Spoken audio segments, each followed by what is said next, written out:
Absolument. Souvenir et puis le plaisir de rencontrer quelques camarades de route, oui.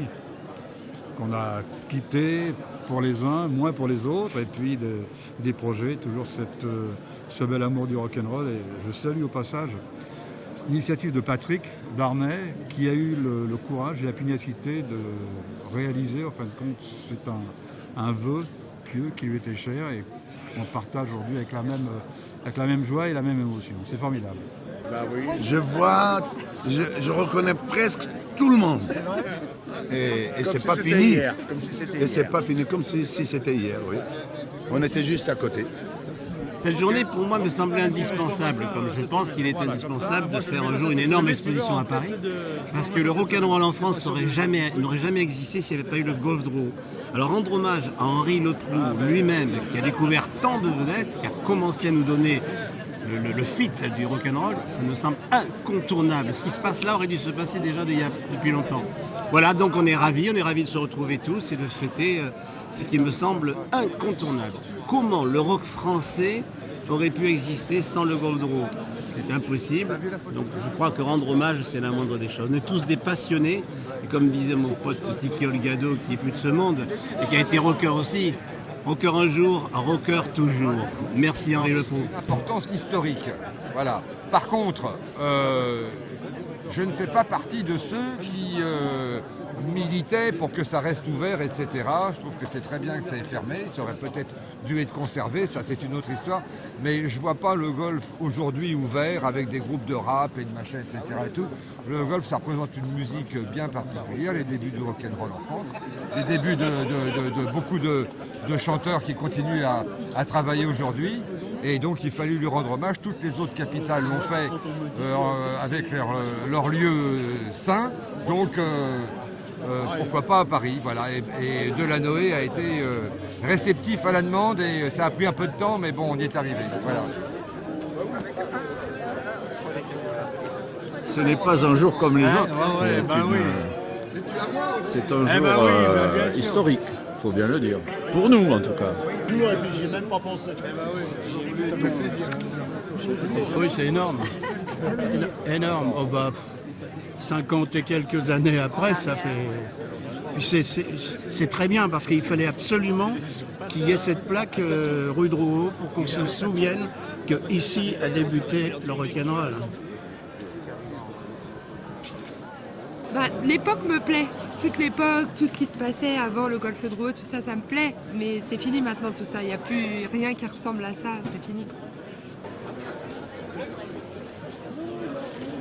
Disons que c'est un grand jour pour mon père. Je remercie vraiment tous les anciens du golf et tous ceux qui ont témoigné pour ce lieu absolument magnifique. Et comme papa ne peut pas être là aujourd'hui, j'ai tenu à représenter la famille, puisque ma maman a une longue histoire aussi à ses côtés au golf. Nos débuts, quoi. Moi, j'ai commencé là au Golf Draw avec lui, là, Bidon, et c'est lui qui un jour m'a dit, je jouais de l'orgue derrière, je faisais partie d'Elements, les citrons, je ne m'étais pas rendu compte à l'époque. Tout le monde avait sa chance, même si vous n'étiez pas connu, vous pouviez monter sur la scène. Et vous savez, notre métier, on apprend quand on monte sur une scène. On peut répéter dans les salles, on peut répéter dans les trucs de répétition et tout ça, mais le vrai apprentissage, c'est d'avoir la chance, l'opportunité de monter sur une scène. Et Henri Leproux, avec le Golf Draw, il nous offrait ça. À nous, les débutants, qu'on avait 16 ans, 17 ans, 18 ans, et on pouvait monter sur une scène devant des gens qui nous regardaient et qui nous écoutaient. Eh bien, moi, je découvre un beau patrimoine, parce que j'étais pas en France à cette époque, mais j'en ai tellement entendu parler. C'est tellement important dans l'histoire de la musique populaire. De ce qui représente toute une époque de jeunesse où les gens se retrouvent et n'ont pas de vie. Toujours rock'n'roll. Il a demandé à Moustique s'il voulait bien reprendre. Ça va repartir comme dans le bon vieux temps. Pourquoi il faut que ce soit toujours moi qui parle? C'est quoi la fin? C'est ça, oui. Qu'est-ce qu'il faut dire quoi de retrouver des vieux birbes du Golf Drouot à moitié en chaise roulante? C'est assez drôle en même temps. Il y a que des gens qu'on ne reconnaît pas en fait. Il y a plein de gens qui te disent bonjour tu te demandes qui c'est. Mais à part ça, c'est génial. C'est vachement sympa de retrouver tout un tas de gens comme ça qu'on a connus à l'époque. Voilà. C'était une journée formidable. On a reconnu tous les amis des années 60, 62, 63. Un seul regret, c'est qu'Henri n'ait pas été présent. Il a été brillamment représenté par son fils, Robin. Enfin, tout ça, c'est fantastique. Ça nous rajeunit de quelques années, on va dire. Non, sinon, ça va. Ça me plaît d'être là. J'ai revu tous mes amis. Hector, Germinal Tanas, le grand compositeur. C'est une réunion de petits jeunes, quoi. On est tous entre minets et on va faire de la musique. Non, mais je sais pas, c'est plutôt sympathique. Et c'est une initiative qu'on doit à Patrick Darnay, que j'ai connu, moi, il était secrétaire de Monty à l'époque. Il s'est donné beaucoup de mal parce que pour réussir à réunir 500 personnes comme ça, mais je pense que les gens étaient assez touchés de cette initiative et de pouvoir se retrouver là, parce que tous les gens qui se sont rencontrés, ils avaient 18 ans, 17 ans, au Golf Drouot, et maintenant on a tous 70. Et il y a quelques survivants, ils sont là, voilà, avec certainement encore de la nostalgie d'avoir peut-être pour la majorité, je pense, arrêté de jouer de leur musique, s'être convertis dans d'autres domaines, et puis pour certains autres, de pouvoir encore vivre de cette activité-là. Voilà, je vois Michel Jonas là-bas et Daniel Gérard.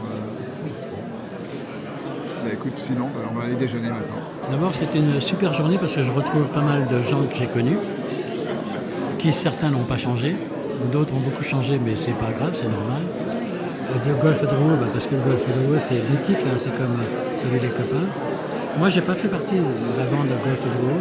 J'y étais en tant que client à cette époque-là, parce que j'étais déjà vieux, j'avais 2 ans de plus que les autres, donc j'en ai pas fait partie en tant que chanteur. Mais pendant que j'étais en Algérie, j'entendais beaucoup parler de cette nouvelle vague, de ce Golf Drouot et de tous les nouveaux arrivants, que ce soit Dick Rivers, Eddie Mitchell, Hallyday et bien d'autres. En tous les cas, je suis navré de ne pas avoir vu Henri Leproux, mais s'il voit ta séquence, je fais une super grosse bise et bravo pour tout ce qu'il a fait. Et naturellement, un remerciement spécial pour Patrick Darnay qui est arrivé à faire que cette plaque, enfin, soit faite pour poser à l'endroit où il y a eu ces belles années de Golf Drouot.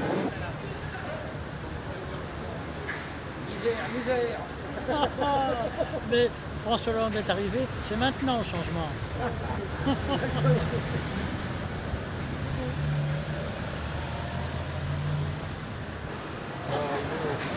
Qui a pris